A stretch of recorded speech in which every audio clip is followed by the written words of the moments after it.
بسم الله الرحمن الرحیم. الحمد لله والصلاة والسلام على اشرف الانبیاء والمرسلین و من تبعهم بإحسان الى یوم الدین. السلام علیکم و رحمت الله و برکاته. درس عقیده رو از کتاب فقه اکبر امام ابو حنیفه رحمه الله دوام میدهیم.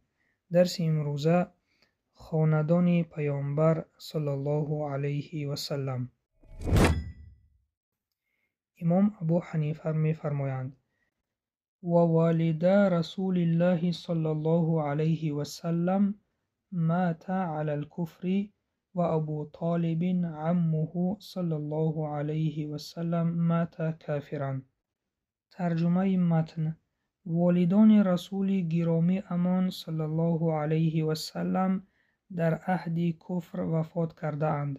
ابو طالب عمک پیامبر صلی الله علیه و سلم بر کفر مرده است. و در نسخه مخطوطه یعنی خطنویس دستنویسی که در مدینه منوره است کلمه ما مات علی الکفر آمده است، یعنی والدان رسول اکرم صلی الله علیه و سلم وفات نکرده اند بر حالت کفر. و این چنین دوستان عزیز در متن دیگری که با شرح ابی منتهی آمده است که در دست من است، در این شرح چنین آمده است: و والد رسول الله صلی الله علیه و سلم ما مات علی الکفر، یعنی و والدان رسول الله صلی الله علیه و سلم بر کفر وفات نکرده اند. و در دوام شرح متن آمده است: لأنهم ماتوا في الفترة وقد قال الله تعالى وما كنا معذبین حتی نبعث رسولا، یعنی پدر و مادر پیامبر در اهل فتره وفات کردند. اهل فتره این آن زمانی را گویند که دعوت پیامبر بر آنها نرسیده است. و در دوام آیت را آوردند که خداوند می فرماید و ما كنا معذبین حتی نبعث رسولا. خداوند می گوید ما هیچ قومی را عذاب نمی کنیم تا آنگاه که پیامبر بفرستیم. سوره اسراء آیت 15. خلاصه دوستان عزیز، علما بر این عقیده اند که پدر و مادر پیامبر صلی الله علیه و سلم از جمله اهل فتره هستند. در آن زمان زندگی کردند که دین پیامبر پیشین، دین پیامبر ابراهیم علیه السلام و اسماعیل علیه السلام به آنها نرسیده بود، چون این دین را انسانها تغییر دادند. و این چنین دعوت پیامبر صلی الله علیه و سلم به آنها نرسیده بود، چون که آنها پیش از بعثت پیامبر از این دنیا گذشتند. به این سبب خداوند روز قیامت آنها را نمیپرسد، چنانه که در این آیت آمده است که خداوند میگوید ما هیچ قومی را عذاب نمی کنیم تا آنگاه که پیامبر بفرستیم به آنها. به این سبب یعنی که دعوت پیامبران به پدر و مادر پیامبر صلی الله علیه و سلم نرسیده بود، چون آنها در دوره فتره زندگی داشتند. این چنین علما میگویند که ما حکم کردن نمیتوانیم گوییم که آنها کافر مردند. و این سبب در متنی که در مدینه است و این چنین متنی که در دست من است آمده است که ما مات علی الکفر، یعنی آنها در کفر وفات نکردند. یک کلمه ما در بعض متنها که پرتافته شده است، بعضی علماها میگویند که این خطاگی خطاطها، خطاگی کتاب نویس ها است که در دوران پیش کتاب ها را با دست می نویستند و ممکن کدامی از آنها کلمه ما را سهوا پرتافته باشد و به جای ما مات علی الکفر مات علی الکفر نوشته باشد که چنین معناها دارند: مات علی الکفر، بر کفر وفات کردند. ما مات علی الکفر، بر کفر وفات نکردند. باز خداوند داناتر است در این مسئله.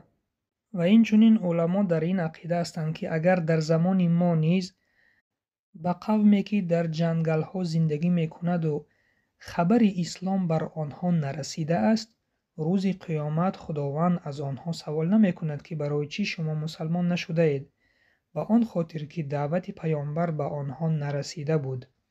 و دلیل این آیت 15 سوره اسراء است که خداوند میگوید ما هیچ قومی را عذاب نمی کنیم تا آنگاه که پیامبر بفرستیم، یعنی تا آنگاه که دعوت ما به آنها نرسد.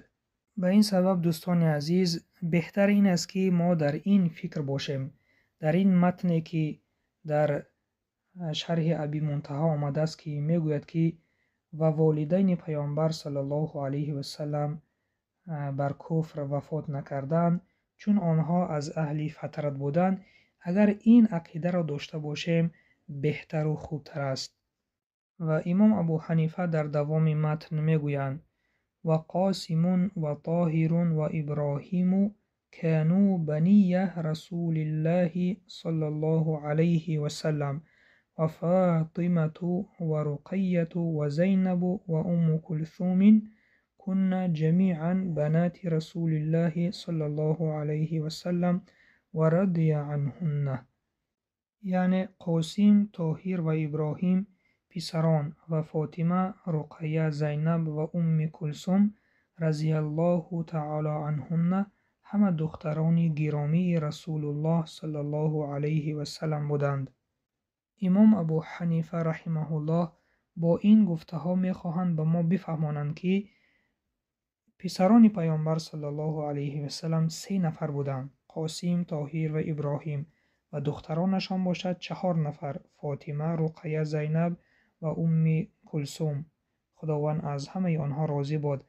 و همه آنها از خدیجه به دنیا آمدند بجز از ابراهیم.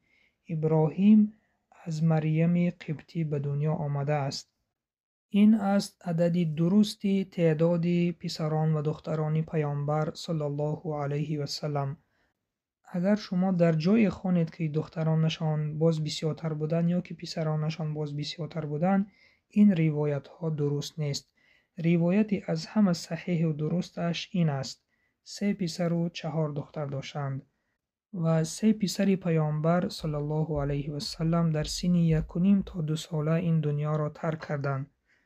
و دخترانشان باشند 3 دخترشان زینب، رقیه، ام کلثوم در سن تخمینا 24-25 سالگی این دنیا را ترک کردند و تنها فاطمه خداوند از او راضی باد بعد از وفات پیامبر صلی الله علیه و سلم بعد از 6 ماه وفات کردند. خداوند از همه آنها راضی باد.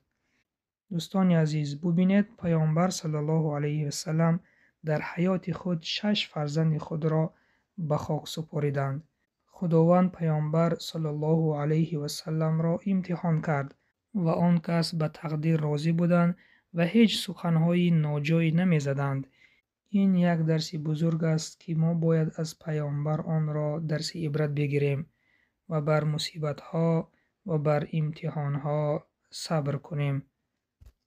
این بود پایان درس امروزه. سبحانك اللهم و بحمدک نشهد ان لا اله الا انت نستغفرک و نتوب الیک. السلام علیکم و رحمت الله و برکاته.